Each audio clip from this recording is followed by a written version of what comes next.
Maaf, Pak. Maaf Pak, Nggak ada itunya di suaranya. mute Pak. Itunya di mute Pak. Nggak ada suaranya, Pak. Oh iya, maaf. Saya udah bunyi sekarang. Udah Pak. Udah. Oke, sekarang kita lihat nih di sini. Simbol untuk averaging ini simbolnya var P, ini ada subscript A, kemudian dalam kurung X. Anggap aja ini merupakan simbol dari averaging. Kemudian di sini sebelah kanan, ini merupakan ekspektasi yang ada di statistik. Di mana salah satu terapan real dari ekspektasi itu adalah averaging juga sebetulnya. Tapi kita lihat simbolnya. Ekspektasi dari L, kemudian di sini var P lagi X, L. Jadi kalau kita lihat di sini ekspektasinya itu merupakan dari seluruh distribusi data. Jadi kalau misalnya kita tulis EE-nya itu L, kemudian var P dari X, L, lihat ini simbolnya itu merupakan bukan simbol LK lagi di sini, yaitu merupakan ekspektasi dari seluruh distribusi dataset. Ditulisnya seperti itu. Oke, ya, ini ternyata agregasi bukan averaging, tapi sebenarnya anggap aja agregasi. Oke, sekarang kita lihat nih di sini. Ya. Jadi kalau ini kita lihat interpretasi, sebenarnya kita cuma mencoba membaca simbol yang ada di sini. Kalau misalkan kelasnya itu ya, di mana kelas ini disimbolkan dengan kelas J di sini, ya, predict a class ya, kelas J, di mana kelasnya itu antara 1 sampai J. Jadi J ini merupakan simbol notasi untuk kelas. Jadi kelas 1, kelas 2 sampai kelas ke J di sini. Nah, maka kalau misalkan bentuknya itu adalah ini kan berarti kan kasusnya ini di sini bukan numerik ya, kalau kelas itu spesifik. Ini klasifikasi di sini. Maka bentuknya itu adalah agregasi dengan voting di sini, yaitu misalkan ditulis secara formal NJ ya, NJ ini merupakan N ini ingat apa? Jumlah data. Jadi seluruh data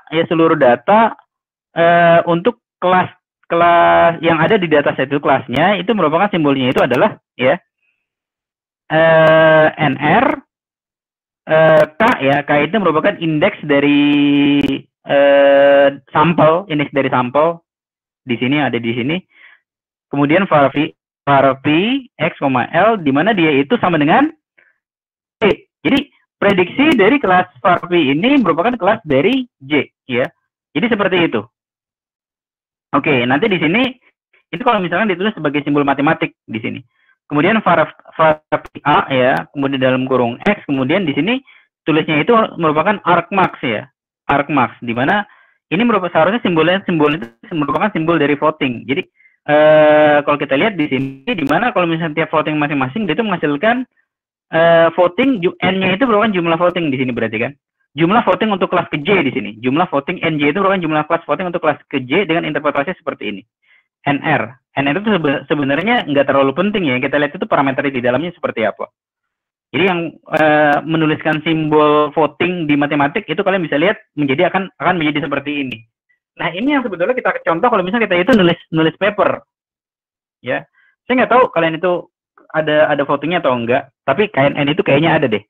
Kalau misalnya kalian nulis voting, maka nulisnya itu seperti ini secara matematik. Nah, ini yang kita belum punya skill untuk memparaphrasing di notasi simbol. Ini kita pakai apa adanya seperti ini. Kalau untuk kasus penjelasan teori. Oke, berikutnya seperti itu. Kalian bisa lihat sendiri. Ini untuk kasus voting, untuk kasus numerik itu beda lagi tentunya simbolnya. Oke, jadi itu jawaban untuk pertanyaan kedua, ya. Jawaban ke pertanyaan ketiga, model apa yang dipergunakan? Jadi kan sebenarnya istilahnya model itu kan prediktor ya di sini. Prediktor itu merupakan simbol berbeda. Kita mesti bisa membaca paper tersebut sebenarnya dari sekian banyak model ya yang ada di WK dan ada di Scholar misalkan, sebenarnya prediktornya itu model apa yang benar? Model apa yang benar-benar dipergunakan? Dan kriterianya itu apa? Itu yang mesti kalian jawab. Sebenarnya di paper ini sudah disebutkan metode itu jangan jelas, tinggal dijawab aja. Kemudian bagaimana metodenya itu di running? Ini dijelaskan. Ini adanya di bagian mana? Itu kalian cari buktinya itu di mana. Ingat, karena tadi penjelasan dari metodenya itu bukan di section 2 atau section 3 seperti yang kita pahami, justru ada di section 1. Ada kemungkinan cara dia menjelaskan eksperimen itu bukan ada di section 4, tapi ada section yang lain. Kemudian IS sama IB itu apa? Kemudian ya provingnya itu bagaimana? Nah ini yang kalau misalnya kalian ada waktu ya, saya coba buat sekarang aja deh di MCL.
Oke, karena kita waktunya itu terbatas, kalian tolong jawab pertanyaan untuk pertanyaan yang lain itu di forum diskusi yang ada di MCA. Aturannya, ya, tiap orang itu hanya boleh menjawab satu pertanyaan. Dan saya hanya akan menghitung jawaban pertama yang benar. Jawaban pertama yang benar. Jadi sebutkan model yang ada di bagging seperti apa. Modelnya itu apa, sebutkan aja. Nanti yang tahu jawabannya kan saya yang bisa menentukan ini benar apa nggak jawabannya. Kalau ternyata jawabannya itu betul, orang kedua menjawab pertanyaan yang sama, maka itu orang kedua itu sudah tidak dihitung. Hanya orang pertama yang menjawab dengan benar itu dihitung. Dan belum tentu sebenarnya jawaban pertamanya itu betul, bisa jadi. Ya mungkin kalau untuk pertanyaan ini cukup mudah ya. Kemudian jelaskan bagaimana eksperimen itu di running. Nah mungkin ini yang perlu membaca paper dengan baik agar bisa menjawab pertanyaan. Dan belum tentu orang yang menjawab pertama itu betul. Ya. Tapi kalian tahu aturannya. Hanya jawaban yang benar pertama itu yang dihitung. Jadi kalau misalnya orang kedua menjawab pertanyaan sama itu sudah tidak dihitung. Dan aturannya tiap orang itu hanya boleh menjawab salah satu. IS sama IB itu apa? Kemudian ya, bagaimana proving pada metode bagging ini? Oke, itu aja mungkin sebagai bahan untuk mata kuliah hari ini. Intinya sih kita diskusi paper, dan ternyata untuk diskusi paper itu waktunya itu tidak sebentar. Oke, jadi demikian untuk kuliah hari ini. Kurang lebihnya saya mohon maaf. Mohon maaf juga atas waktu yang overtime ya. Silakan kalian bekerja untuk tugas 2 dikumpulkan 2 pekan ini sebagai kelanjutan dari tugas 1.